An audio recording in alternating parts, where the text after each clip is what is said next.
Hi, this is Mohit this side. Today I'm going to have a small video presentation on the project that I have developed as a part of CS410 Text Information course that I've taken at University of Illinois Urbana-Champaign. So this project is all about creating a search engine. So many a times we have been using Google most of the times in a day, and we use Google to perform a search on the web. But I kind of wanted to have a similar kind of a search experience with the information that is stored on your computer.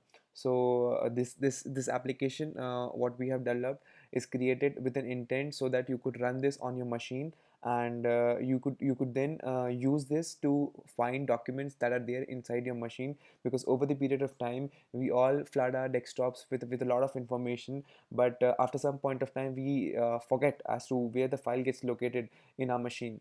It's really hard for the machine to identify the file in terms of the content that you have, and over the period of time you don't really remember neither the name nor the file location, and what you remember is the content of the file.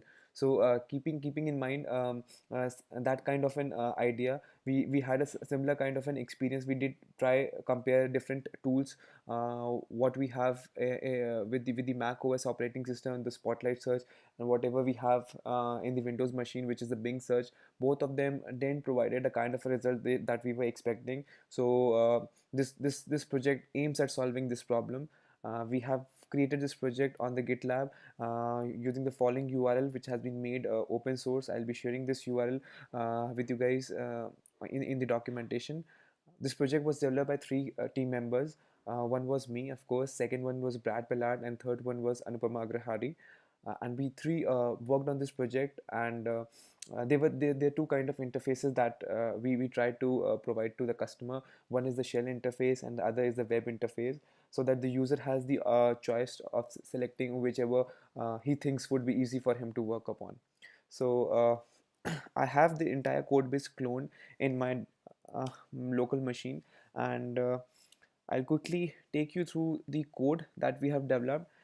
We have some kind of a helper scripts that I have developed so that a person who is either running Mac OS or learning Linux can use the scripts to do a very easy installation and set up the entire virtual environment and set up the entire workspace and run the project on the go.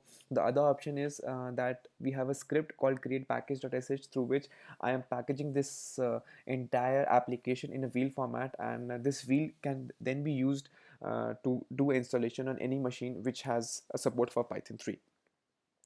So similarly, I'll just use this script, helper script that I've created called create event.sh, and what this script does, it basically creates a virtual environment for me, and inside the virtual environment my entire application as well as all the dependency that my application requires is being installed. So I go inside this virtual environment using .wen/pin/activate, and I'm into my machine. So as I said that we had two interfaces. Similarly, we created two entry points. So the one entry point is basically linked to the shell interface, through which a user can interact with the entire application using the shell command. The other interface is a web interface, using which a user, if he is comfortable typing the queries and working on the browsers, he can use the web interface and he can get the similar kind of a search results. So I'll quickly take you through both of the interface. First, I'll do the shell interface. To enter the shell interface, you need to type this command search underscore engine underscore shell. So once you do this, what happens, it looks up for all the files that are present inside the lookup directory. We have specified the lookup directory in the configuration file. We have a provision in which the user can change this lookup directory depending upon in whichever directory a user wants the search to be performed, and it goes inside the lookup directory and it tries to create the index of all the files which are there. As of now, we have support for multiple formats, which is text files, which is PDF files, which is HTML files, which are doc files. So any kind of a file that is present inside your local machine, providing given these formats that we are supporting, will be indexed, and then once the index is ready, you'll be able to perform a search on those files, and you'll just get the results in no time. So in order to ease out the process of how to use the shell, we have this one command called se help. So once you type this se help, you get a bunch of options, and these are basically the commands that you can use in order to interact with this tool. So create index underscore index is a command that is used in order to create index. We already have created the index before starting this application, but I can just run this and see uh, show you what it does. It basically tries to perform the index again, but since an existing index was found, it just skipped it, and the operation was success. Now since we have the index ready, we can use this command search hyphen q followed by any kind of a query. Let's suppose I want to search for the word machine, and you see how quick this is. I type the results, and in 0.0014 second I got these many results. So I have filtered down at max 10 results that I can get out of any search query that I have performed. So here are the top uh, what I should say, top 10 results out of the documents that have the word machine. So there is a kind of a ranking function that has been implemented, and using the ranking function I get these files. I can also show you another query in which I do search hyphen q, then I try, let's suppose, mining, and here I get a bunch of other files, right?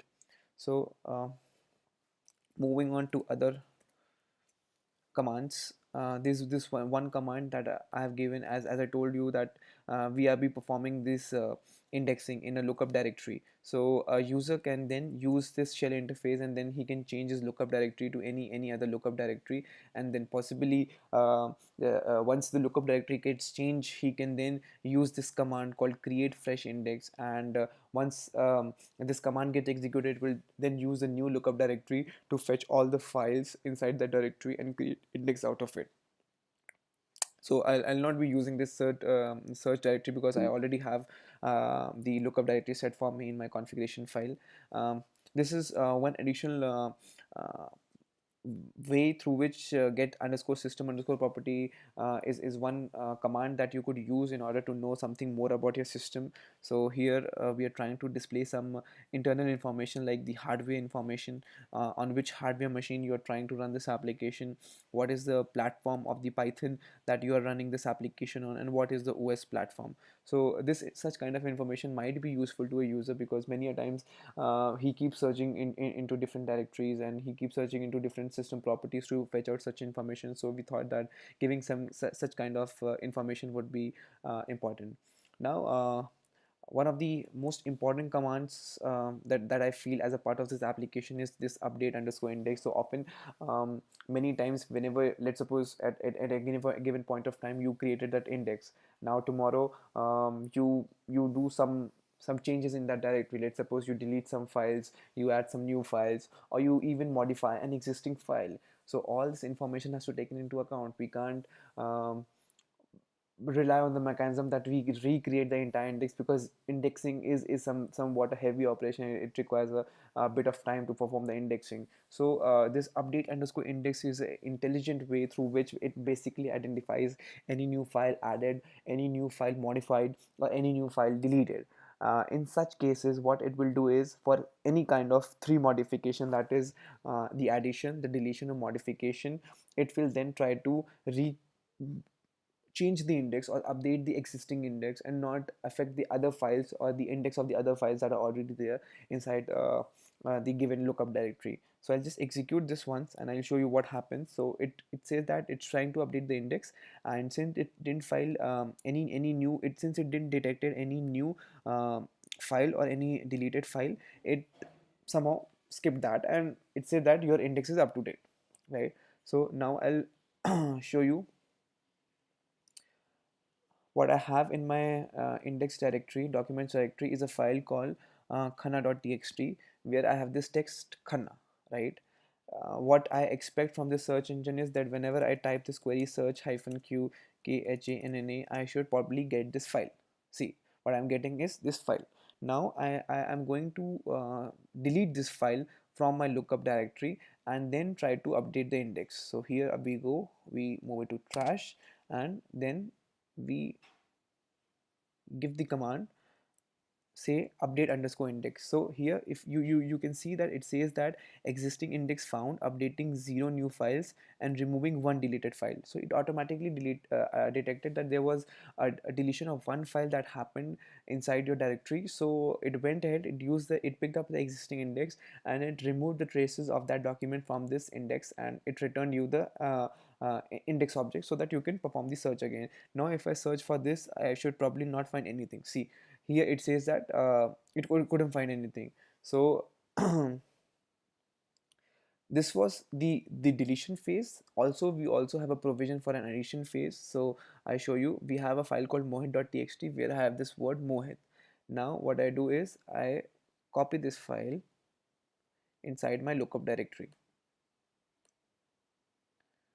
and now I kind of expect that whenever I update the index, it says that updating 1 new file, it detected that a new file was added to that current lookup directory, and it will now go ahead adding, doing the entire process of tokenization and creating the index for that particular document and updating it to the existing index. Now if I do a search of Mohit, because that was the text that we added here, so probably I get this particular file mod.txt which we just added. So such kind of functionalities of very much used to a user. Also, one great thing that you could just use this search tool was, let's suppose you type in a query machine, and this works perfectly fine, but tomorrow if somehow you just misspell this, so here is a nice option which with it will try to tell you that you are misspelling a word, and it will give you a suggestion like the way you get in Google as to you get the correct query or the corrected spelling of a word that you are trying to type in. So we have also provided such kind of functionality. And we just look at the update index. If we execute the create fresh index, what happens is sometimes we want to just remove the existing index because it is too old or it might not be updated, and we just want to re-index the entire documents that we have in the lookup directory. So we can use this particular command, and create a nice new index, new updated index, up-to-date index at that given point of time.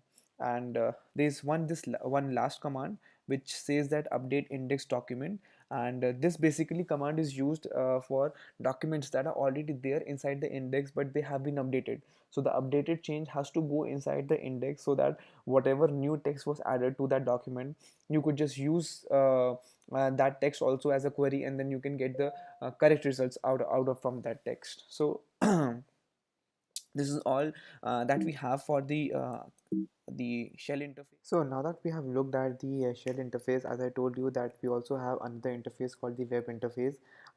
We shall go ahead and look at how this interface looks like and how it works. So in order to start this web interface, we need to type command server start. So once we issue the command, it will try to do the same process, right? So if the index is not there, it will try creating the index, and if it is already there, it will use the existing index as it does it in this case, and you can see it here. Now it says that it's running the actual server on your localhost 5000. Let's hit this on the browser and let's see what we get. So if I go to localhost 5000, so you get a nice interface just like a Google search engine, and with this you will be able to perform the same kind of a search queries that you were able to perform using the shell interface. So let's look at this. Let's see, I need to get the search results for word mining. So I type in the word mining, and you see that for every character that I am typing in, I am just getting the results in real time, right? So what's happening is there's an Ajax call happening at the background, and we are performing a search in real time. The same kind of experience that you see on the Google, we thought of bringing the similar kind of experience with our web interface for the local desktop search engine. This also has the provision of specifying the spell check, that if in case you are giving in some word which is wrongly spelled, it will just give you suggestions. Also, it tells you the number of results that is retrieved. At maximum, we are displaying the top 10 results for a word that has occurred. Similarly, you can see this for any kind of word that you would like to have, and here itself you get the exact path. You can just use this path. We actually wanted to get this thing extended to a way in which you could have opened these files inside the browser, but we came across a point where different browsers had different security setting, and some of the browser didn't permitted a user to open a file on the browser itself. so we probably gave away with the fact. But I think that letting at least even getting this kind of information is very descriptive in terms of when I want to know where is my file actually located. So that's all we have as a part of this presentation for the project, and hope you like this. Thanks a lot. Bye bye.